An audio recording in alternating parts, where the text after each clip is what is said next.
Hey group, I haven't posted in a while, so my buddy Johan got on me to do some more posting in the group. I apologize for the absence. A lot of things going on.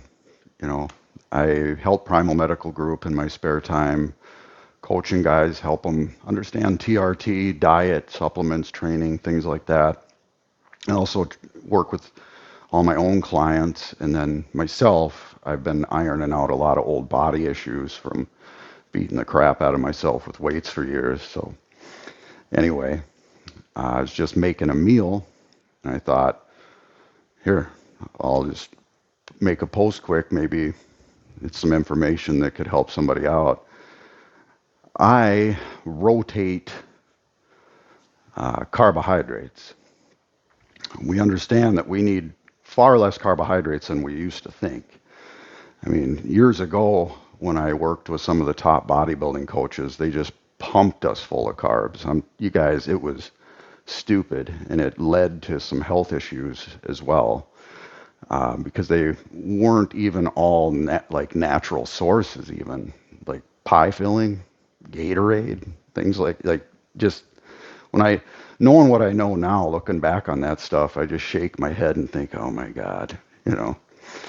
But my training style, I have my new max hypertrophy program for the X3, and I'm following it myself now that I'm able to train again. And I get very flat. I eat a very lower carb diet most days. I do a rotation, but then when can tell I'm really flattened out, I have a day I add more carbohydrates in. And it's a good idea when you up the carbohydrates to that day lower the saturated fats, just because of triglycerides, lipids, things like that, plus fat storage. If you're eating these carbohydrates, your body's going to be more apt to store fat when the saturated fats are higher, the ones that your body can store very easily. And so I change it up to more of a Mediterranean style diet that day. And I find that when I'm lower carb for a few days and then I get flat, my body is so sensitive then that I really fill up nice on just a few carbohydrates. So I eat more carbs that day. The next day, my muscles will feel real full. Yesterday, I did 8 sets of Bulgarian split squats with the X3. And today, I'm going to hit chest and shoulders, and I'm feeling rather flat. So thought today I'll do a carb up. And like this meal, for example, I got some skinless, boneless chicken thighs, and I trimmed the wads of fat off of it, and I'm going to add in a bunch of olive oil. I can go on and on about olive oil for days. It's a great product. Just make sure you get real olive oil. There's some shitty companies out there that have been known to cut it with grapeseed oil. We want to stay the hell away from that. I'll also eat like avocados, maybe a scoop of coconut oil, things like that. Then the other days when I'm eating lower carb, I eat a lot of egg yolks, a little beef, some butter possibly. I still eat quite a bit of chicken just because it's cheap and it's a blast of protein. I still don't want to get fat. We still want to keep the fats in a real realm. But because I'm eating the higher carbs today, I just watch the saturated fats and replace it with, I'll actually eat up to a cup of olive oil today. And then I have some fat-free mozzarella. It's all right. It's just casein protein. Throw it on there and a little seasoning and then the olive oil. And it's kind of like an Italian treat, right? And my girlfriend, she's a sweetheart. She makes her own sourdough bread. This stuff is dense, but she ferments this stuff for 2 weeks. It's very sour. But the fact that it's fermented, it's basically pre-digested. And it has like probiotic properties to it. It negates the issues that we run into with grains. She's very, very good ancestral diet girl, you know. And then I have an apples. Like when I do eat carbs, I make sure they're either fermented or like whole fruit, right? I'll have a little pineapple, or, like here I have a Cosmic Crisp apple. The fermented bread I didn't even really eat until I met her, because like the sourdough bread you get in the store, that's not good enough. It's got to be truly fermented.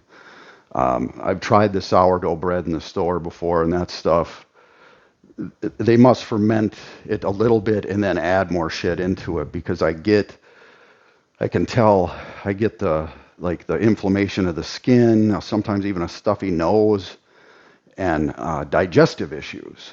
So when you don't eat that crap and then you do eat it, it really affects you because your body's running more efficiently rather than defending itself against it. When I eat hers, it even has some probiotic properties, or like it cleans you out, if you know what I mean. But maybe, and then baked potatoes. I'll have a little bit of baked potatoes and pour some olive oil on them. But tomorrow, and I remember to keep the sodium in there. But tomorrow my muscles will feel nice and full. They actually, last time I did this, the next day they felt like they were going to pop. And then I go on the lower carb for a few days and try to keep afloat, but then I still go down. You know what I mean? I can tell I'm flattening out, and then add another carbohydrate day. And this is something I do with a lot of my clients, especially when we're doing the higher volume training, because we're using, and how it depends on how muscular somebody is too. The more muscle we carry, the more glycogen we can store and burn. And as long as we're not going over full like we used to, the off season we would get off season. I call that when I was competing in bodybuilding, is when we just basically used to go on a grazing thing that actually hurt us. Eating a bunch of carbs all the time beats your insulin sensitivity down, and you're less anabolic. So using the carbohydrates methodically and in fresh whole, like honey, fruit, baked potato, things like that, randomly is actually can be helpful with your training and keeping those muscles nice and full. But we have to do it intelligently, and then we won't get fat. You know what I mean? I maintain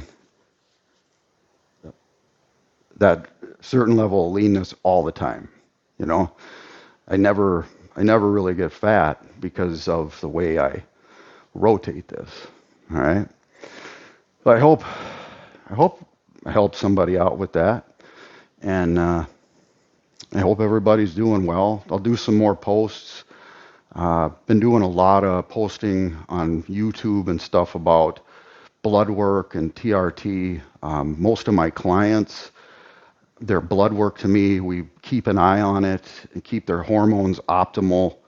That's a really integral part of having the best physique you possibly can, is not only being as healthy as possible, but keeping everything in an optimal range to where the gains can continue to come as long as you're training hard enough and you're eating the building blocks that you need. Okay? Have a good day, everyone.